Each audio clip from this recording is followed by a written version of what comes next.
حاجة حاضر.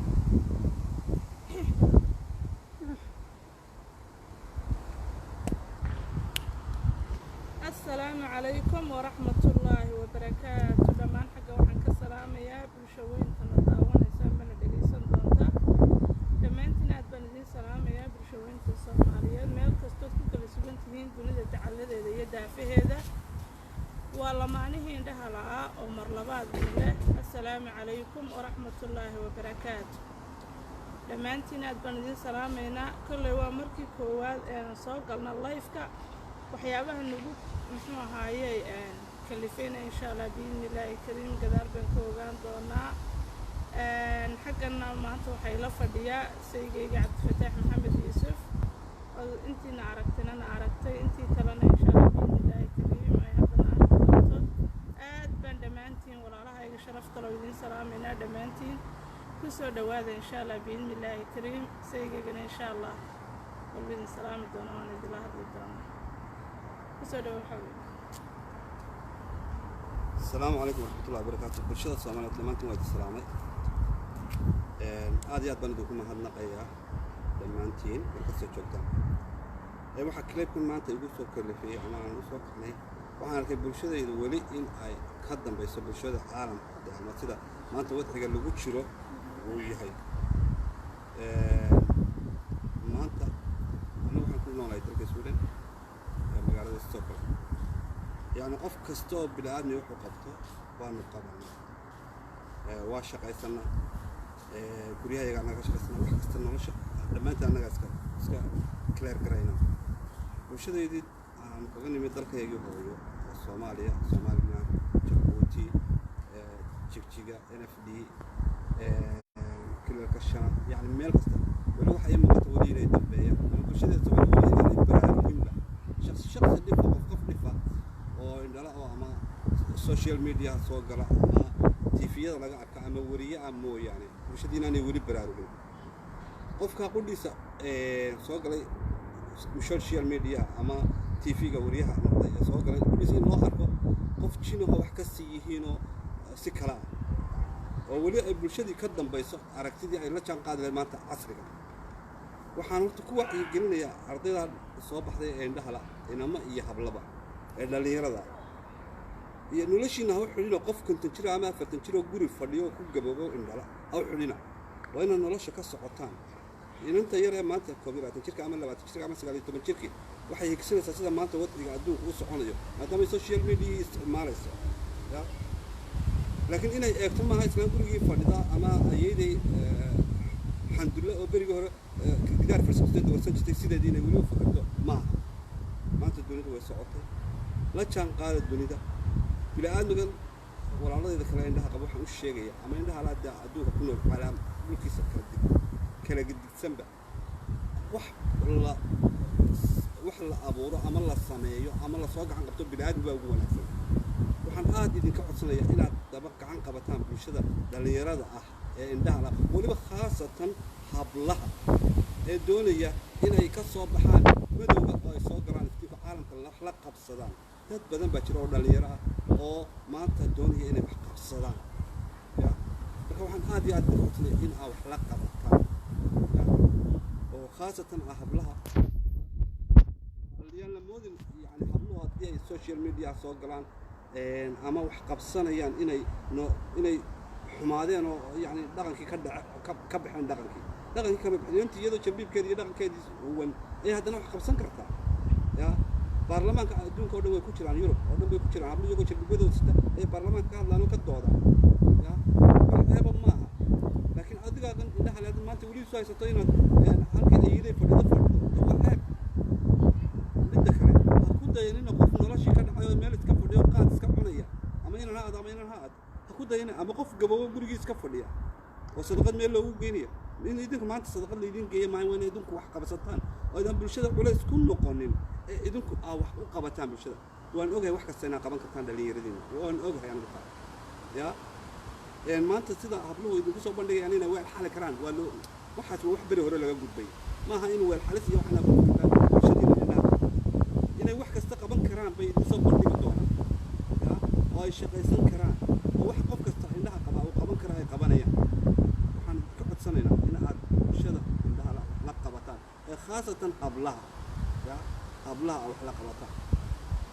aad iyo aad baan ku mahadnaqayaa mana kidibkooda ku dheereeyay xaajadan ku wareejinaya assalaamu calaykum waraxmatullaahi wabarakaatu السلام عليكم وأنا جي مرلبات صانع ضي دمانتين أدبن بن سلام يا أخي أختنا داون أيسام من داون دون تدمانتين ينتن تجيسن دون تبا سيدا وحاج جي بشاقي وارون تبي صعب بدن باكرة دليل كني تذكار جنافذة كاي بس تذكر جنافذة سيبا كارهان تذكر جنافذة كاي بيت بسعوديين تانا وحاسبة بعيان عن سنة هاي بشدة كحيران وايو قفل بشدة سنة قرب استاكت سنة صارت دبنا ودبتا bulshaduna waxay ka bilaabataa qoyska qofka bini'aadanka hooyada iyo aabaha marka laga soo bilaabo ilaa walaalaha waayo maanta wayn ognahay guryaheena Soomaaliyeed naafadu waxay u joogtaa sida maxayga maanta waxa laga yaabaa intaasoo guriyo jaar afarta guriyo isku xigay jaarka ah haddii aanay muxuu ahaayay laba aanay naafa joogin noocay doonaan naafaha u ahaadaane labada kale inay ku jiraan marka naafadu kala duwan tahay beedhaha ahaataan bacago amba naafada qaybaheeda kala duwan badan marka waxaan hortaan soo jeedinayaa wax walba aasaaska koowaad guriga ka bilaabmaa maadaama aasaaska koowaad guriga ka bilaabmo maanta waxaa laga yaabaa hooyada iyo aabuhu inay galeen dhowr caruura ilmaha inuu caruurta inuu ilmo keliyaati ka arag la'yahay ilmahaas moraalkii baa laga jebinayaa waxaa loo odhanaya dadku ilaahay ku dhigay baa taalla iska fadhiiso muxuu ahay ilmihii kale la raacin maayo inantii hadday dhalaade la odhan maayo inan baa tahay looma haysto inay mustaqbal yeelanayso amba ay reer yeelan doonto oo ma garanaysaa awlaad ilaahay siin doono oo ay iskafayn doonto looma haysto mar haddii ilaahay qofkii aragtidii ka qaaday waxay bulshadeenu u haysataa inuu qofkii noloshii ka dhacay wuxuu harsanaa aanay jirin sidoo kale hooyadii ku tababari mayso odhan mayso inantaada beri ka maalin iyadoo xataa indhala ayay mustaqbal samaysan kartaa reer bay yeelan kartaa hooyada kac waxaan qabso dadkaasay heblaayba u qabsataad u qabsan kartaa mooraalkii laga dhismaayo in laga dilamo laga dhismaayo way yar tahay inta mooraalka usoo dhista dadkeena marka horta waxaan u soo jeedin lahaa waalidiinta ay daawanaysa amba ay daawan doontaa amba ay dhegaysan doontaa dhammaantood in ay xuquuqda guriga simaan oo ilmaha naafada ah iyo ilmaha kale labadaba ay xuquuqdooda simaan oo aanay meel kaga dhicin xuquuqda dadka naafada ah amba se dadka aragga naafada ka dhammaantood waayo qofka bini'aadanka ah ilaahay subxaanahu wa tacaala qof kastaba uu dhammaystira haddii inta la sheego intu waa labay u kala baxdaa intu waa mid muuqata iyo mid qarsoon ta muuqataa waa tano indhoole dhagoole cagoole qacmoole uu waalan yahay ta qarsoonna dee way jirtaa oo waxaan ku leeyahay waxaad arkaysaa qof la leeyahay wuu qurux badan yahay waa caanka laakiin aan mid dabeecadaba lahayn dad socod aan lahayn dadnimo aan lahayn marka in muxuu ahaayey ilmihii aan mooraalka laga jebin oo ay aabbiyo hooyadii iyo walaalaha ilmaha la dhashay ay mooraalka u dhisaan ayaa muxuu ahaayey muhiim haddaan example ahaan iskaga kii soo qaado anigu imika tusaale ahaan anigu da waxaan ahay inaan aragga naafaka markii hore waan dhaqabi jiray sax laakiin markii dambe waan arag beelay haddaan arag beelay familkii i dhalay aabbaha iyo hooyaday walaaladay imay odhan waad indhabeesha oo muxuu ahaayey meel fadhiiso laakiin waxbay isoo bareen se wax loo qabsado muxuu ahaayey markaa maanta alxamdulillah waxaan ku haweystay anoo indhala oo aan indhahaygii haysana waxaan arkayaa aanay jirin nin indhala nolosha la wadaago dee waxaad kaasgareynaysa taas sababtay mooraalka guriga iigu soo dhismay waayo haddaanu mooraalka guriga aanu iigu soo dhismin maan haweysteen markaa anoon hadalka dheereynayn waxaan ku soo waaninayaa oon ku wacyigelinayaa dhammaan waalidiinta haysata carruurta naafada ah in ay mooraalkooga muxuu ahaayey ay dhisaan mustaqbalkooda waa dadka ka soo bilaamayo qofkaad ku bilaa mooraal ayaa wuxuu qabsan karaa ma jirto aakhirkana waaligu ku dambeeya marka inaa mooraalkooga dhistaan baan idinka codsanaya bulshada kale waxaan sheegayaa ku xeeran muxuu ahaayey dadkeena idinku ku dhiino inaa u haysataan oo maaragtay qofkaad aragtaan inuu wax qabsanayo oo haybad ilaahay siiya amba ha noqdo saxufiya amba ha noqdo waxyaabo kale ka shaqeeyo inaad idinkuna garab istaagtaan oo idin lidib ku noqon oo idan odhan muxuu qabsan karaa qofkii oo qabsanay marka aragtaan malaha ruuxaan baa la shaqaysa yacni hadallada noocaasina ka dhowrtaan dadkaygii baa tihiin idinkama maarano waana jeceshihiin waan idin jecelnahay waxaan ku leeyahay markayna saa aad noo garab istaagtaan oo weliba dalkeennii jooga aad garab istaagtaan baan idinka codsanayaa waayo anigu shalay towlaan joogay dalkii maanta alxamdulilah ilaahay baa fursadan ii saamaxay oo ii keenay waxa iga hadlinayaa ma aha wax kale maanta waxa iga hadlinaya ee aad maaragtay anigii sigaygaba naga hadlinaya waxa weeyaan maadaama aanu nahay laba qof oo labadoodiba ay yihiin blind oo indhala oo waxaan dareemi karnaa yacni dadkii indhaha la ay dalkii joogay siday yihiin xaaladday ku sugan yihiin annagoo taa idinka fara dhuudhuubanoo xaaladooda og ayaa sababtay inaanu maanta idinla hadalno oon idiin soo bandhigno hadday tahay wacyigelin iyo muxuu ahaye waanaba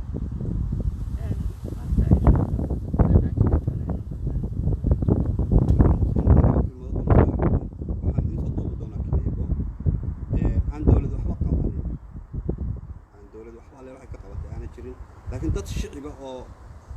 dhaqaale haysta ay u qabteen dadka indhaha lina ay maamulaan hadda anigu urur baan ka tirsanayo 1800 oo qof baa ku jira 5 qof baa maamula 1800 qof 5 qof baa maamulka u haya ya 100 sanadood buu ururkani maanta jira dalkeena waxaa laga yaabaa inaanay markay isu haystaanba hebel iyo hebel war hebel baa ku jiray war waxaa dunida maanta waa laga yaabaa halla yaabina 2-3 carruur ay soo baxa maanta yaa wariyaal inoo noqdo soo baxa in wax lala qabto oo la taageero aad u fiican waxaa maanta jira 2 jir 3 jir 2 jir 3 jir indhala 2 jir 3 jir ka indhala hadduu maanta dhageysto islaantii ayadii gurigii fadhiday indhaha la'ayd dee isna halkan buu iyada baa fadhiisanaya ya oo bariiska sidii afka loogu guraya laakiin markuu arko inantan indhaha leh suxufiyadda TV-ga ka soo baxaysa inantii ma qaawina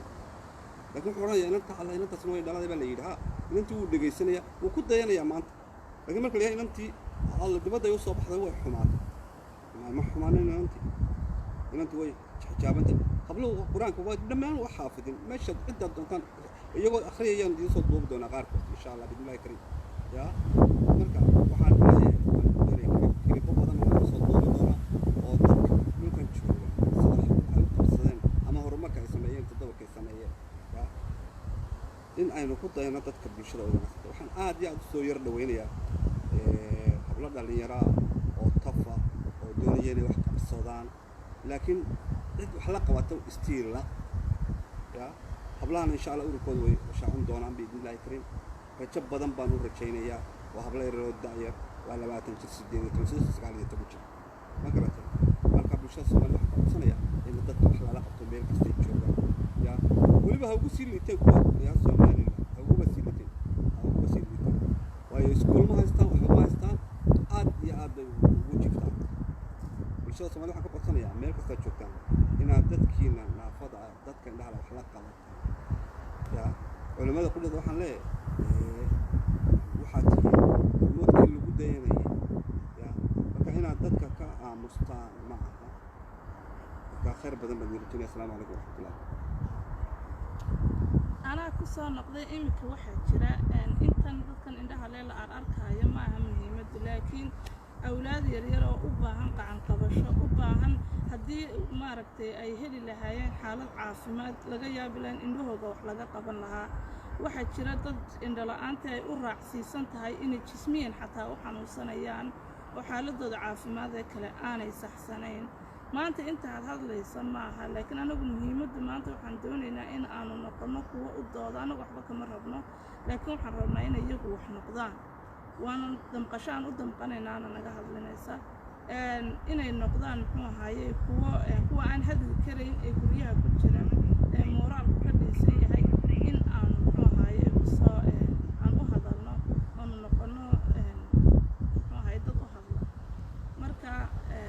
bulshooyinka Soomaaliyeed ee walaalaha ayaa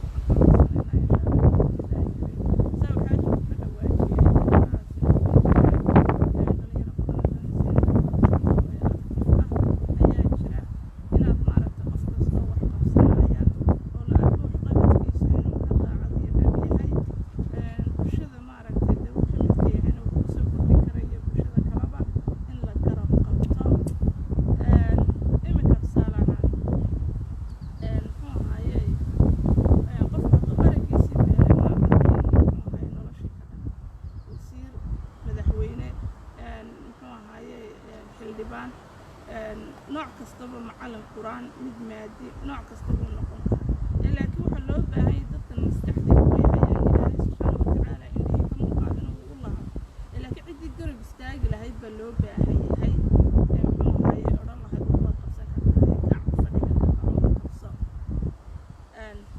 iminka aniga sawjkayga markaan isguursanay dad badan baa nala yaabay qaar baa waxay yidhahdeen qiyaamo inuu dhacayo waxaad ku garataa laba indhala baa isguursaday oo waa calaamadii qiyaamaha oo wax aad loola yaabo qaarkood waxay yidhahdeen oo maxaa loo kala gaari waaye maxay isku biirinayaan oo maxaad iskala doonteen yacni waa hadallo aad loola yaabo marka insha allah biidnillaahi kariim khayr badan baan idin rajeynayaa dhammaantana reerka isku faraxsan ilaahay awlaadda siiyey ee dhisanay jooga baanu nahay indhaqab wax alla waxaan u ognahay ma jirto marka insha allah biidnillaahi kariim hadalkoon idinku beeraya walaalahayow dhiirigelintiina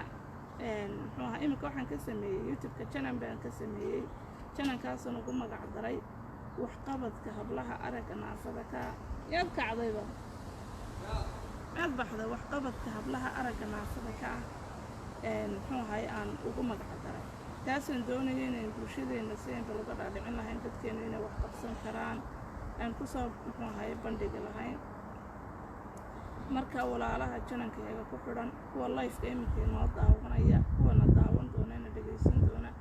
intaba waxaan idin leeyahay aad baad ugu mahadsantihiin daawashadiina iyo garab istaagaadna garab istaagaysaan